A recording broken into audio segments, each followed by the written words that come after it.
সপ্তম শ্রেণীর সমস্ত ছাত্রছাত্রীকে আন্তরিক শুভেচ্ছা জানিয়ে আজকের ভিডিও শুরু করছি। আজকে রায়মার্টিন প্রশ্নবিচিত্রার ভূগোল বিষয় থেকে প্রশ্নবিচিত্রার যে 5 নাম্বার সেট আছে তৃতীয় পর্যায়ক্রমিক মূল্যায়ন বা থার্ড ইউনিট টেস্টে সেটা নিয়ে আলোচনা করব। চলো পড়াশোনা শুরু করি। তোমাদের পরীক্ষা পুজোর পরেই হয় তো অ্যানুয়াল পরীক্ষা, তো এখন থেকেই তোমাদেরকে প্রস্তুতি নিতে হবে। 1 নাম্বারের দাগে দেখো 16টা প্রশ্ন আছে। আমি এগুলো হচ্ছে সঠিক উত্তর নির্বাচন করা। তার মধ্যে 1-এর দাগের 1-এর প্রশ্নটা হচ্ছে পৃথিবীর বার্ষিক গতির বেগ সেকেন্ডে কত? 30 কিলোমিটার। 2 নাম্বার প্রশ্ন হচ্ছে চান্দ্রমাস হয়, উত্তর হবে 29 দিনে, মানে বিয়ের অপশানটা। 3-এর দাগের প্রশ্ন ভারতের প্রমাণ দ্রাঘিমা হলো, উত্তর হবে বিয়ের অপশানটা 82 ডিগ্রি 30 মিনিট পূর্ব। 4 নাম্বার প্রশ্ন লন্ডনের সঙ্গে ভারতের সময়ের পার্থক্য হলো 5 ঘন্টা 30 মিনিট, এটাও বিয়ের অপশানটাই ঠিক হবে। 5 নাম্বার প্রশ্ন বায়ুর চাপ মাপার যন্ত্র হলো, উত্তর হবে ব্যারোমিটার। 6 নাম্বার প্রশ্ন বায়ু শীতল হলে চাপ, এর অপশানটা হবে বাড়ে। 7-এর দাগের প্রশ্ন পৃথিবীর বৃহত্তম মালভূমি হলো, উত্তর হবে বিয়েরটা পামির মালভূমি। 8-এর প্রশ্ন মরুভূমির বালি বহুদূর উড়ে গিয়ে গঠিত হয় কোন সমভূমি? উত্তর হবে বিয়েরটা লোয়ের সমভূমি। 9-এর দাগের প্রশ্ন পৃথিবীর সবথেকে বড় নদী হলো, উত্তর হবে বি নীল। 10-এর প্রশ্ন জলপ্রপাত গঠিত হয় নদীর, উত্তর হবে সি এর অপশানটা ক্ষয় কার্যে। 11-এর দাগের প্রশ্ন পৃথিবীর মোট জলের -% হচ্ছে স্বাদু জল, মানে ওই ডি এর অপশানটা হবে 3% হচ্ছে স্বাদু জল। 11 নম্বর প্রশ্ন ব্ল্যাকফুট রোগ হয় আর্সেনিক দূষণের ফলে। 13 দাগের প্রশ্ন মাটি সর্বাধিক দূষিত হয়, উত্তর হবে বি এর অপশানটা প্লাস্টিকের ফলে। 14 নম্বর প্রশ্ন দূষিত মাটিতে করা যায় নাকি চাষবাস। 15 নম্বর প্রশ্ন ইউরোপের দীর্ঘতম নদী হলো ভলগা। 16 নম্বর প্রশ্ন হচ্ছে হাজার হ্রদের দেশ বলা হয় ফিনল্যান্ডকে। এটা 1-এর দাগের প্রশ্ন গেল। এবারে 2-এর দাগের প্রশ্ন দেখো কোন রেখায় সূর্যরশ্মি সারা বছর লম্বভাবে কিরণ দেয়? উত্তর হবে 0 ডিগ্রি অক্ষরেখায় বা নিরক্ষরেখায়। 2 নম্বর প্রশ্ন ভারত গ্রিনিচের কোন দিকে অবস্থিত? উত্তর হবে পূর্ব দিকে। 3 নম্বর প্রশ্ন পৃথিবীর আবর্তনের সময় 360 ডিগ্রি কোণ ঘুরতে কত সময় লাগে? উত্তর হবে 24 ঘন্টা। 4 নম্বর প্রশ্ন বায়ুচাপ কোথায় সবথেকে বেশি হয়? উত্তর হবে সমুদ্রপৃষ্ঠে। 5 নম্বর প্রশ্ন বায়ু উষ্ণ হলে কোন চাপের সৃষ্টি হয়? উত্তর হবে নিম্নচাপ। 6 নম্বর প্রশ্ন ভারতের সাতপুরা পর্বত কী ধরনের পর্বত? উত্তর হবে স্তূপ পর্বত। 7 নম্বর প্রশ্ন পৃথিবীর ছাদ বলা হয় কোন মালভূমিকে? উত্তর হবে পামির। 8 নম্বর প্রশ্ন শুষ্ক অঞ্চলে আকৃতির গিরিখাতকে কী বলে? উত্তর হবে ক্যানিয়ন। 9 নম্বর প্রশ্ন হরিদ্বার থেকে পশ্চিমবঙ্গের মুর্শিদাবাদের মিঠিপুর পর্যন্ত গঙ্গা নদীর কোন প্রবাহ দেখা দেয়? উত্তর হবে মধ্যপ্রবাহ। 10 নম্বর প্রশ্ন সূর্যের দক্ষিণায়নের শেষ দিনকে কী বলে? উত্তর হবে দক্ষিণ অয়নান্ত দিবস, যেটার তারিখটা হচ্ছে 22শে ডিসেম্বর। 11 নম্বর প্রশ্ন 100 ডিগ্রি উষ্ণতায় জলকে কতক্ষণ ফোটালে জলের জীবাণু নষ্ট হয়ে যায়? উত্তর হবে 10 মিনিট। 11 নম্বর হয়ে গেল। এবারে 12 নম্বর কৃষি জমিতে একই ফসল বারবার চাষ করে মাটির কী ক্ষতি হয়? উত্তর হবে উর্বরতা হ্রাস পায়। 13 নম্বর প্রশ্ন ইউরোপের সর্বোচ্চ পর্বতশৃঙ্গের নাম কি? উত্তর হবে মঁ ব্লাঁ বা মাউন্ট ব্ল্যাঙ্ক। 14 নম্বর প্রশ্ন নেদারল্যান্ডের কোথায় হীরা কাটা ও পালিশ করা হয়? উত্তর হবে আমস্টারডাম। এগুলো হলো 1-এর দাগের আর 2-এর দাগের প্রশ্ন উত্তর। এবারে 3-এর দাগের দেখো উচ্চতা বাড়লে বায়ুর চাপের কী পরিবর্তন হয়? এটা সংক্ষিপ্ত উত্তর দিতে হবে। কত নাম্বার আছে বলো তো? 2 নাম্বার করে আছে। তাহলে একবারে সংক্ষিপ্ত দিলে তো হবে না, ওই জন্য আমি তোমাদেরকে খাতায় লিখে দিয়েছি এই প্রশ্নের উত্তরগুলো, তোমরা দেখে নাও। দেখো এখানে লিখে রেখেছি। উচ্চতার সঙ্গে বায়ুর চাপের সম্পর্কটা হচ্ছে বিপরীতধর্মী বা ব্যস্তানুপাতিক। এর অর্থ হলো উচ্চতা সমুদ্রপৃষ্ঠ থেকে যতই উঁচু হবে বা বাড়বে বায়ুর চাপ ততই ক্রমশ বাড়বে। কারণগুলো কী কী বলো তো? এর দাগের কারণ হচ্ছে সমুদ্রপৃষ্ঠের তুলনায় যতই উপরের দিকে যাওয়া যায় তাতে ধূলিকণা কম থাকে, ফলে ঘনত্ব কম হয় এবং তার ফলে চাপও কমে বায়ুর। আর বিয়ের মানে দাগের মানে আরেকটা সেকেন্ড কারণ হচ্ছে নিচ থেকে উপরের দিকে উঠলে পৃথিবীর অভিকর্ষজ টানটাও কমে যায়, ফলে বায়ুর চাপও হ্রাস পায়। এটা হচ্ছে 3-এর 1-এর দাগের প্রশ্নের উত্তর। তারপরে 2-এর দাগের প্রশ্নে আছে দেখো জিপিএস কি, 3-এর 2-এর দাগের প্রশ্নটা, সেটার উত্তরও লিখে রেখেছি। দেখো জিপিএস হলো মানে এটির ফুল ফর্ম হলো গ্লোবাল পজিশনিং সিস্টেম, অর্থাৎ যে সিস্টেম বা পদ্ধতির দ্বারা কৃত্রিম উপগ্রহের সাহায্যে পৃথিবী পৃষ্ঠের ওপর থাকা যে কোনো স্থানের দ্রাঘিমা ও অক্ষাংশ নির্ণয় করে সঠিক অবস্থান জানা যায়। ঠিক আছে, তারপরের প্রশ্ন দেখো 3-এর দাগেরটা, মাটি কিভাবে দূষিত হয়। উত্তর হবে দেখো লিখে রেখেছি অগ্ন্যুৎপাত থেকে নির্গত পদার্থ, গৃহস্থালী, শিল্প কারখানা, হাসপাতাল, বাজার থেকে যে সমস্ত নিষ্কাশিত বর্জ্য পদার্থ, তেজস্ক্রিয় পদার্থ মাটিতে মিশে সেই ক্ষতিকারক পদার্থ দ্বারাই মাটি দূষিত হয়।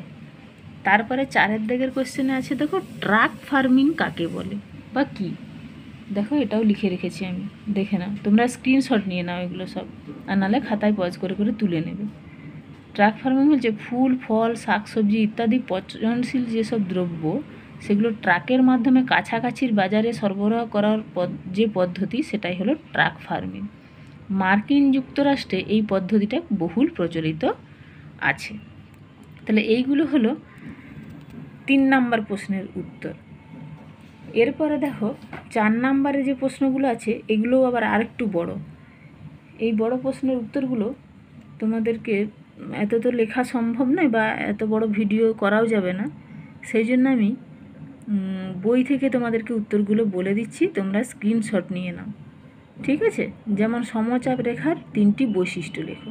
আমি সমচাপ রেখার বৈশিষ্ট্যগুলো তোমাদেরকে দিয়ে দিচ্ছি, দেখো সেই বৈশিষ্ট্যগুলো তোমরা স্ক্রিনশট নিয়ে নাও, দিয়ে তারপরে খাতায় তুলে নেবে। এই দেখো সমচাপ রেখার বৈশিষ্ট্য। ঠিক আছে, এটা হচ্ছে সমচাপ রেখার বৈশিষ্ট্য, এটা স্ক্রিনশট নিয়ে নাও। তারপরে কোশ্চেন আছে দেখো সব নদীতে বদ্বীপ সৃষ্টি হয় না কেন। সব নদীতে বদ্বীপ সৃষ্টি হয় না কেন,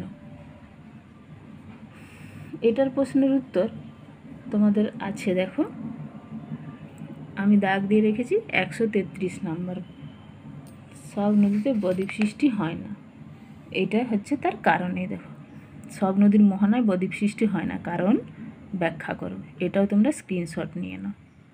ঠিক আছে, তারপরের কোশ্চেন আছে দেখো ইউরোপ মহাদেশের জলবায়ু কীরূপ। ঠিক আছে, ইউরোপ মহাদেশের জলবায়ু কীরূপ, এটাও তোমরা স্ক্রিনশট নাও, আমি তোমাদেরকে দিয়ে দিচ্ছি। এই দেখো 8-এর দাগের প্রশ্নটা লেখা আছে ইউরোপ মহাদেশের জলবায়ুর বৈশিষ্ট্য উল্লেখ করো, এটা তোমরা স্ক্রিনশট নিয়ে নাও। ঠিক আছে, তারপরের প্রশ্ন আছে রুড়ো শিল্পাঞ্চলের প্রধান খনিজ সম্পদ সম্পর্কে লেখো। এটাও তোমাদেরকে আমি দেখাচ্ছি, তোমরা স্ক্রিনশট নিয়ে নেবে। এই দেখো রুড়ো শিল্পাঞ্চলের খনিজ সম্পদের পরিচয় দাও, অথবা রুড়ো অঞ্চলের কয়লার সংক্ষিপ্ত পরিচয় দাও। মানে রুড়ো অঞ্চলের প্রধান খনিজ সম্পদ তো কয়লা, সেটা সম্পর্কে। তারপরে অন্যান্য খনিজ সম্পদও লেখা আছে, দেখো নিচটায় ছোট করে, এটাও স্ক্রিনশট নিয়ে নাও তোমরা। তারপরের কোশ্চেন আছে জল দূষণ রোধের উপায়গুলি কি কি। ঠিক আছে, জল দূষণ রোধের উপায়গুলি কি কি, এটাও তোমাদেরকে আমি দিয়ে দিচ্ছি, তোমরা স্ক্রিনশট নিয়ে নাও। এই দেখো জল দূষণ নিয়ন্ত্রণ বা রোধ করার উপায় আলোচনা করো, 4 নম্বর প্রশ্ন, এটা তোমরা স্ক্রিনশট নিয়ে নাও। ঠিক আছে, তারপরে দেখো এরপরে ওটা 4-এর দাগের সব প্রশ্নের উত্তর তোমাদেরকে দিয়ে দিলাম। এবারে দেখো 5-এর দাগের আছে, 5-এর দাগের আছে নদীর মধ্যগতিতে সৃষ্ট ভূমিরূপগুলোর ব্যাখ্যা করতে বলেছে।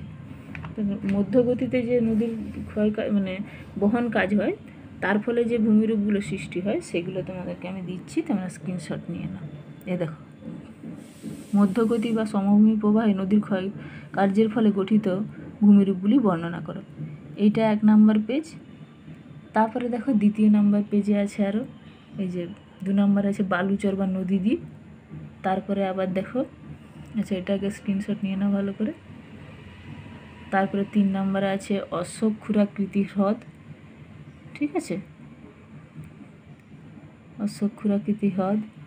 তারপরে 4 নম্বর 5 নম্বরে আছে দেখো চড়া ও অগভীর নদী উপত্যকা, আর 5 নম্বরে আছে নদীর খাড়া পাড় ও ঢালু পাড়, এইগুলো। তারপরে আছে, তারপরে আবার কোশ্চেনটা দেখো, তারপরে কোশ্চেনটা আছে বায়ুর উচ্চচাপ ও নিম্নচাপের 3টি পার্থক্য লেখো, ঠিক আছে। এটারও তোমাদেরকে উত্তর আমি দিচ্ছি, তোমরা স্ক্রিনশট নিয়ে নেবে। উচ্চচাপ আর নিম্নচাপের পার্থক্য, 3টি পার্থক্য লিখতে বলেছে।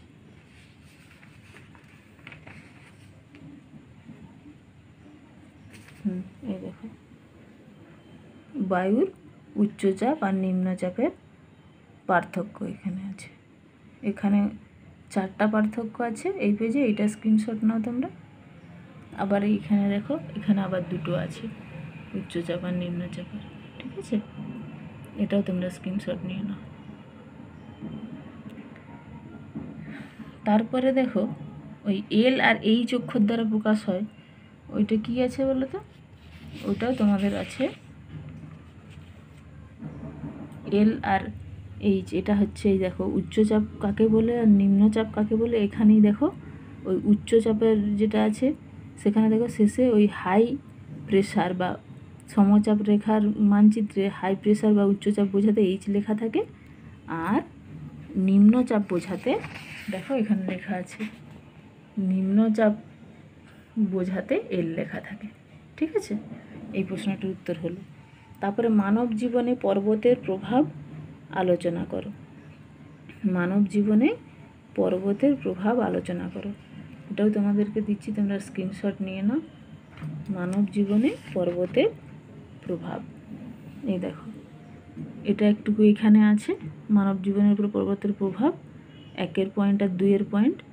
তারপরে এখানে দেখো 3, 4, 5, 6, 7, 8, 9, মোট 9টা পয়েন্ট আছে মানব জীবনে পর্বতের প্রভাব, এগুলো স্ক্রিনশট নিয়ে নাও তোমরা।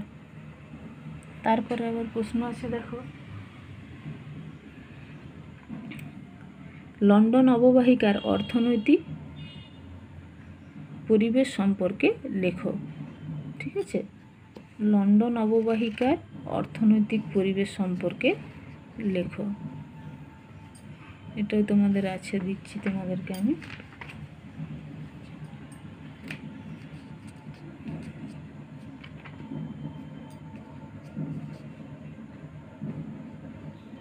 লন্ডন অববাহিকার প্রাকৃতিক পরিবেশ, এ দেখো লন্ডন অববাহিকার প্রাকৃতিক পরিবেশ, এখান থেকে শুরু হয়েছে 2 নম্বর প্রশ্ন, এটা তোমরা স্ক্রিনশট আগে নাও। তারপরে পরের পেজে আছে আরও, এ দেখো বাকিটা এখানে আছে, ঠিক আছে, স্বাভাবিক উদ্ভিদ পর্যন্ত ওটা আছে। তারপরে আবার আছে রুড়ো অঞ্চলের, ওটার সাথে আরেকটা কোশ্চেন আছে, রুড়ো অঞ্চলের 2টি শিল্প ও শিল্প কেন্দ্রের নাম, রুড়ো অঞ্চলের 3টি শিল্প ও শিল্প কেন্দ্রের নাম, সেগুলো তোমাদেরকে আমি দিয়ে দিচ্ছি না। রুড়ো অঞ্চলের শিল্প ও শিল্প কেন্দ্রের নাম, এটা আছে 338 পেজে। এই দেখো রুড়ো অঞ্চলের যে বিভিন্ন শিল্প ও শিল্প কেন্দ্রগুলির পরিচয় দাও, এখানে আমি ওই দেখো 3টে তোমাদেরকে দেখাচ্ছি, 3টে তোমরা স্ক্রিনশট নিয়ে না, 2টো বলেছে তার জায়গায় 3টে আছে আর কি, তোমার যেটা 2টো খুশি সেই 2টোই লিখবে তোমাদের, ঠিক আছে। তারপরে পরের কোশ্চেনটা আবার আছে দেখো, পোল্ডার ভূমির জলবায়ু সম্পর্কে লেখো, পোল্ডার ভূমির জলবায়ু, পোল্ডার ভূমির জলবায়ু সম্পর্কে তোমাদেরকে দিচ্ছি, তোমরা লিখে নেবে। পোল্ডার ভূমির জলবায়ুর বৈশিষ্ট্য, এই দেখো পোল্ডার ভূমির জলবায়ুর বৈশিষ্ট্য সম্পর্কে লেখো, এটা আগে স্ক্রিনশট নাও এই অল্প ছোট্ট অংশটা। তারপরে আবার এই দিকে আছে দেখো, ঠিক আছে, পোল্ডার ভূমির জলবায়ুর বৈশিষ্ট্য বা জলবায়ু সম্পর্কে লেখো। তারপরে তার সঙ্গে দেখো ছোট ছোট 2-3টে কোশ্চেন জোড়া আছে। সেটা হচ্ছে নেদারল্যান্ডের রাজধানীর নাম কি? প্রাচীনকালে মানে প্রাচীনে